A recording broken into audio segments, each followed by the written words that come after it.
संसद का मानसून सत्र का आखिरी दिन गहमा गहमी भरा रहा। एक तरफ जहां कांग्रेस ने संसद परिसर में सरकार के खिलाफ धरना प्रदर्शन किया, वहीं दूसरी ओर एनडीए ने कांग्रेस के खिलाफ मार्च निकाला। एनडीए ने विजय चौक से राष्ट्रपति भवन तक मार्च निकाला। एनडीए का लोकतंत्र बचाओ मार्च संसद में कांग्रेस के गतिरोध के खिलाफ निकाला गया। इस मार्च में बीजेपी के सभी बड़े नेता शामिल रहे।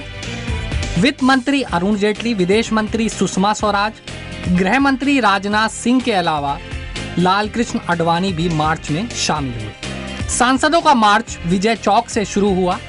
पीएमओ में राज्य मंत्री जितेंद्र सिंह ने कहा कि कांग्रेस के रवैये से कई whistle blower, corruption prevention act जैसे कई महत्वपूर्ण बिल पास नहीं हो सके। देश की 125 करोड़ जनता इसे देख रही है। ये उन्होंने तमाशा किया, बना दिया पार्लियामेंट को। हम उसकी प्रतिष्ठा ठीक कर रहे हैं और देश को बता रहे हैं कि ये लोकतंत्र की रक्षा के लिए हम लड़ेगा। ये सरकार जनता को सुविधाएं मिले, जनता की सेवा हो, उसमें प्रतिबद्ध है और हम हर एक चीज में जनता तक जाएंगे और जनता की सेवा में लगेंगे।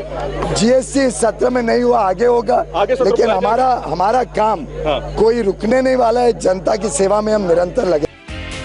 वित्त मंत्री अरुण जेटली ने प्रेस कॉन्फ्रेंस कर कांग्रेस पर हमला बोला। जेटली ने कहा कि कांग्रेस की वजह से संसद का पूरा मानसून सत्र खराब हो गया। जेटली ने कहा कि जब इंसान बड़ा होता है तो मैच्योर होता है, लेकिन राहुल और नासमझ हो रहे हैं। जो शेड्यूल्ड मॉनसून सेशन था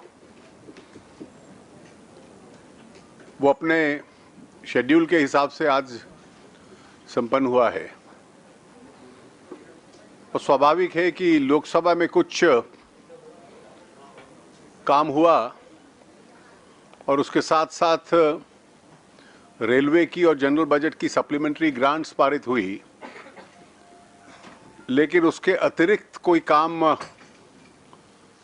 विधायकी कार्य नहीं हो पाया।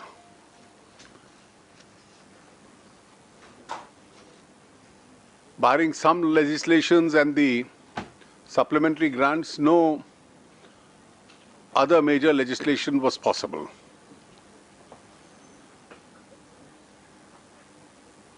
In that sense, it's been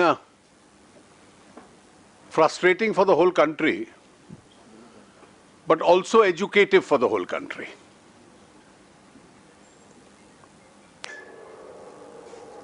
बिना कारण पार्लियामेंट्री पैरालिसिस हो, ये दुनिया के किसी भी लोकतंत्र की भावना के अनुकूल नहीं है।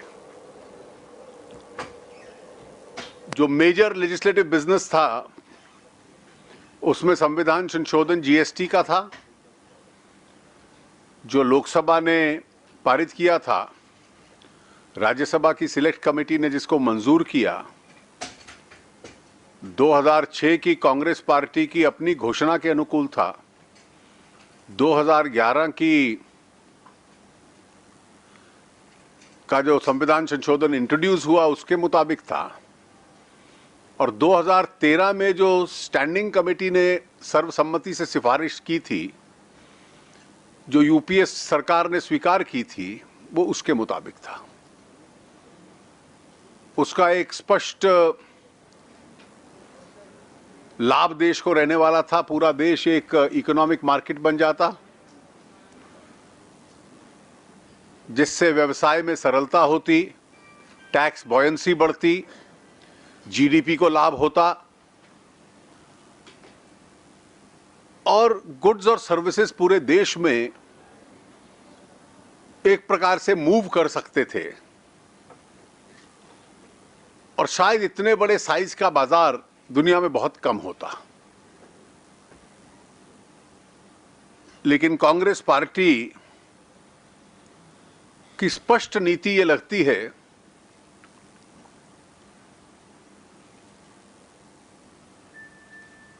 कि कोई दूसरी सरकार आए तो उसको रोकना है।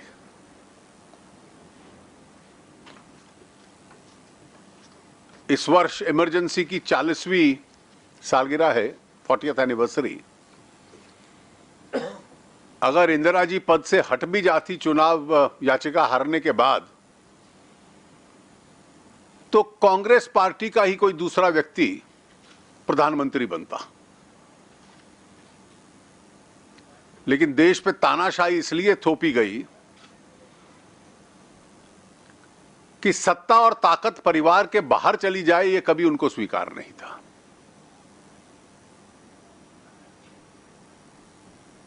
और पिछले 10 वर्ष तो पद पे कौन बैठा है ये किसी को स्वीकार नहीं था, सत्ता परिवार के हाथ में रहे,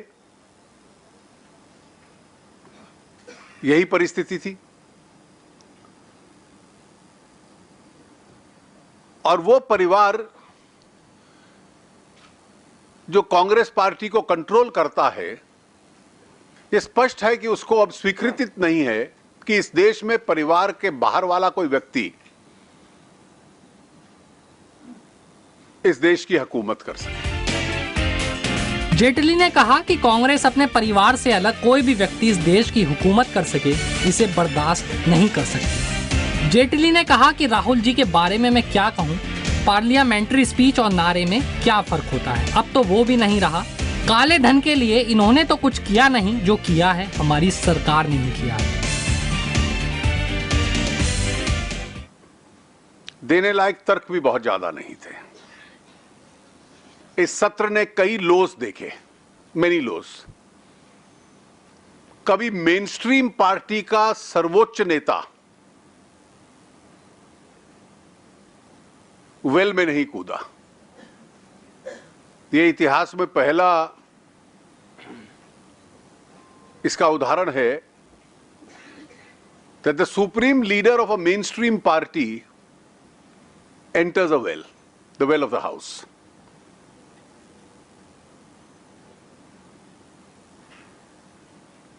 और राहुल गांधी जी के संबंध में मैं क्या कहूं, पार्लियामेंट्री स्पीच में और नारे में अंतर क्या होता है, वो डिस्टिंक्शन भी अब नहीं रही।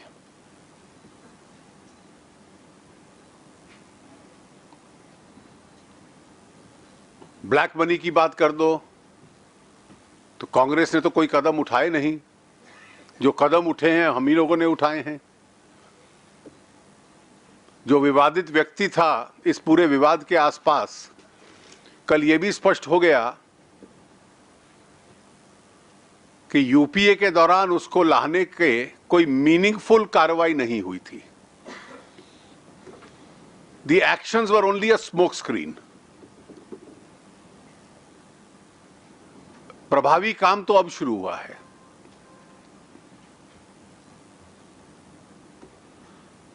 और जो रिएक्शंस हैं उससे भी ये स्पष्ट है।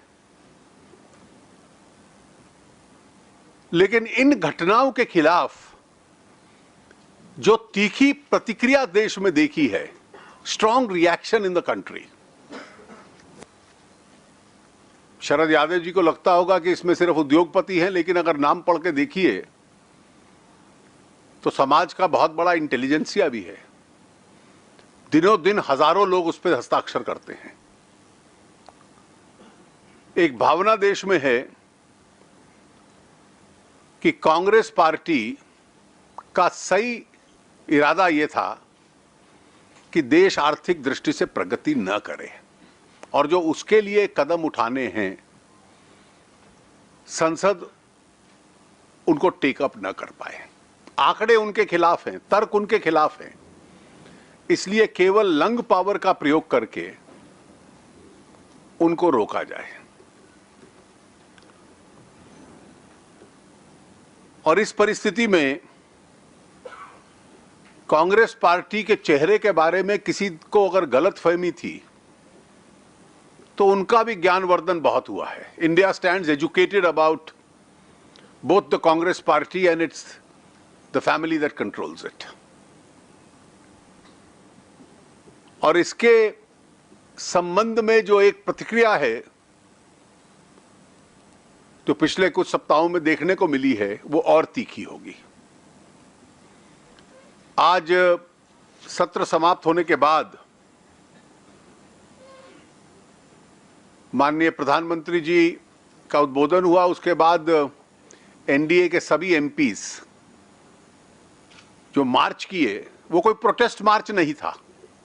It was not a protest march. ये एक प्रयास था कि संसदीय प्रणाली के साथ ऐसे खिलवाड़ नहीं होनी चाहिए। You can't have disruptions without a cause. ये उसको हाईलाइट करने का एक प्रयास था और एनडीए इस प्रयास को आगे रखेगी। आज एनडीए की बैठक में एक प्रस्ताव पास हुआ जो आपको मिल गया होगा या मिल जाएगा। जो रिएक्शन मैंने अभी दिया है मेरे और पार्टी के फेसबुक पे वो भी आ जाएगा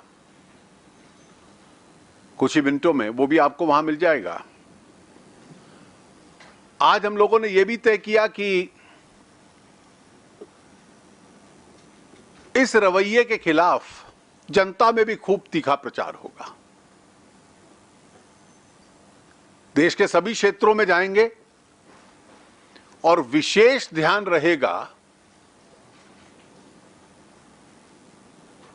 44 और 9 44 कांग्रेस कंस्टिट्यूएंसीज और 9 जहां से लेफ्ट के लोग जीते हैं। बाकी लोग कोई डिसरप्शन के नायक नहीं थे, वो तो चाहते थे कि सदन चले। और 25 सितंबर से लेकर 2 अक्टूबर तक जो हम पखवाड़ा मनाते हैं उससे आगे पीछे भी इन क्षेत्रों में विशेष रूप से हमारे एक एक केंद्रीय मंत्री, 4-4 सांसद जाकर खूब बड़ी मात्रा में जनसभाएं करेंगे और ये एनडीए का कार्यक्रम होगा। और जिन लोगों ने इस देश की संसदीय लोकतंत्र के साथ ये आचरण किया है उनके क्षेत्रों में जाकर इसका जनजागरण हम करेंगे। मुझे अभी केवल इतना ही कहना था। आपके कुछ प्रश्न होंगे? Bureau report, news first.